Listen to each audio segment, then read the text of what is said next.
বহু আগের থেকে একটা নিউজ সম্প্রচারিত হচ্ছিল যে গান্ধী ফ্যামিলির কেউই গ্রাজুয়েট নন। তখন আমরা একটু বিস্মিত হয়েছিলাম যে এমন একটা খবর কি করে ঠিক হয়। কিন্তু এবারে কংগ্রেসের একজন প্রাক্তন নেতা, যিনি নানান সময় নানান ধরনের বিতর্কিত মন্তব্য করে খবরে আসেন, মণিশঙ্কর আয়ার, যিনি রাজীব গান্ধীর সংস্পর্শে তিনি রাজনীতিতেও যোগ দিয়েছিলেন এবং একাধিকবার দেশের মন্ত্রীও হয়েছিলেন, সেই লোকটি এবারে মন্তব্য করেছেন যে রাজীব গান্ধী কেমব্রিজ ইউনিভার্সিটিতে পরপর দুবার ফেল করেছিলেন এবং একথাও বলেছেন যে সেই ইউনিভার্সিটিতে ফেল করাটা একটা অসম্ভব ব্যাপার।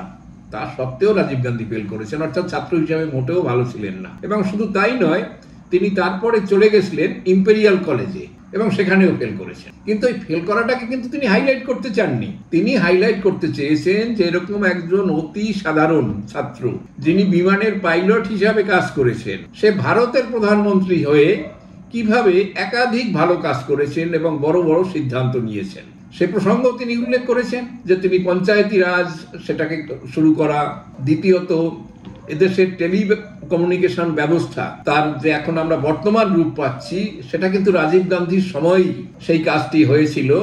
অপটিক্যাল ফাইবারের ইন্ট্রোডাকশন, তার দ্বারা এদেশের টেলিফোন সিস্টেমে বহুত উন্নতি হয়েছিল।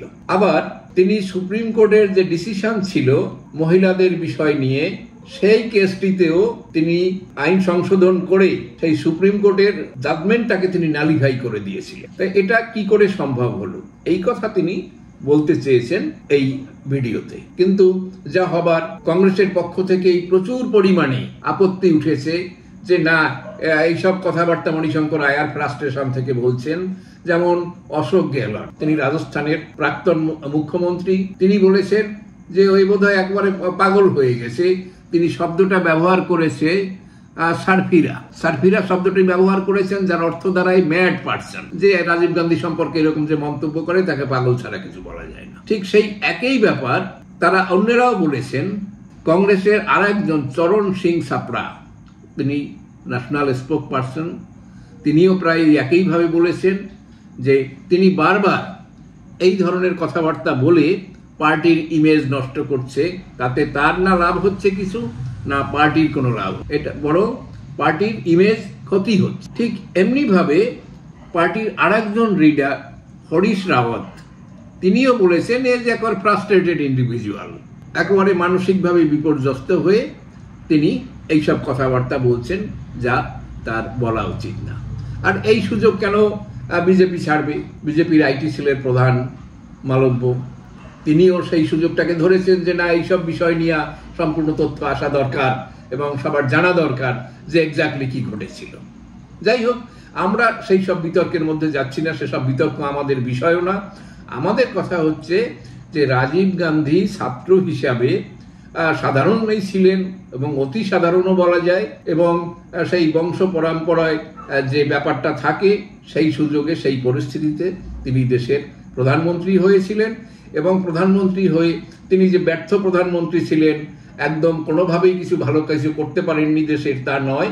তিনি একাধিক ভালো কাজ তারকে স্মরণ করা হয় সেই সব কাজের জন্য।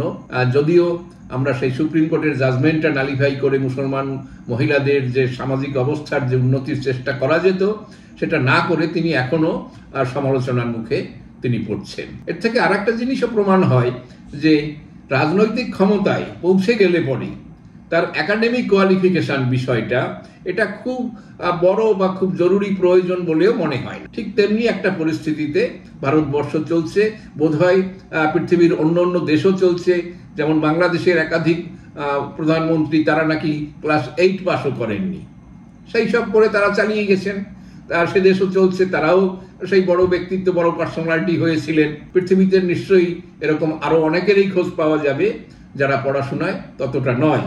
অর্থাৎ রাজনীতিতে আসার জন্য খুব একটা কিছু ব্রেইন থাকা, খুব একটা মেধা থাকা, এসবের প্রয়োজন হয় না। তবে আমরা একটা জিনিস জানি যে পাইলট হিসাবে কাজ করতে গেলে তার কিন্তু স্মৃতিশক্তি দুর্বল হলে হয় না, তাকে বেশ খানিকটা মেধা থাকা দরকার, স্মৃতিশক্তি থাকা দরকার, ক্যাপাবিলিটি থাকা দরকার এবং উপস্থিত বুদ্ধি থাকা দরকার। কাজেই তিনি যখন পাইলট হিসাবে রাজীব গান্ধী কাজ করতেন, এসবগুলো তার নিঃসন্দেহে ছিল। যাই হোক, মণিশঙ্কর আয়ারের এই বিতর্কিত বক্তব্য আর একটা জিনিস মানুষ আমাদের সামনে আবার তুলে দিল যে না, সেই পরিবারের সম্ভবত কেউই গ্রাজুয়েশন কমপ্লিট করতে পারেনি।